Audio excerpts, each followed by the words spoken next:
À ses 11 ans, un homme rend visite à Tom. La directrice, Madame Cole, reçoit le visiteur, un homme d'une cinquantaine d'années, aux cheveux grisonnants et aux yeux perçants derrière des lunettes en demi-lune. C'est Albus Dumbledore. Elle lui parle de Tom avec une gêne visible. Cet enfant la met mal à l'aise depuis toujours, les incidents inexplicables, les autres enfants qui le craignent. Dumbledore l'écoute attentivement et sourit discrètement. Il entre dans la chambre de Tom, les deux se jaugent en silence. Le garçon l'observe immédiatement. Qui est cet homme? Que veut-il?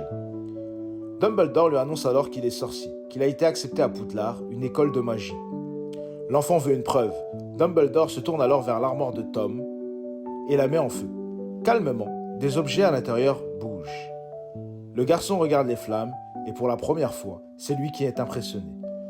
Le professeur sait que Tom vole les affaires de ses camarades. Il lui demande de rendre les affaires à leur propriétaire. À Poudlard, le vol n'est pas toléré. Dumbledore éteint le feu. Tom lui parle alors de ce qu'il peut faire bouger les objets, faire mal aux autres sans les toucher. Et puis il ajoute presque fièrement, il sait parler aux serpents. Dumbledore l'écoute sans trahir la moindre émotion, mais intérieurement, il note tout. Tom regrettera un jour de lui avoir dit « Une nouvelle vie commence pour lui, mais chaque été, il devra revenir à l'orphelinat sans jamais vraiment appartenir à ce monde moldu. Jusqu'au jour, il n'aura plus besoin d'y revenir du tout. » Prochain épisode, Tom à Poudlard et le début de tout.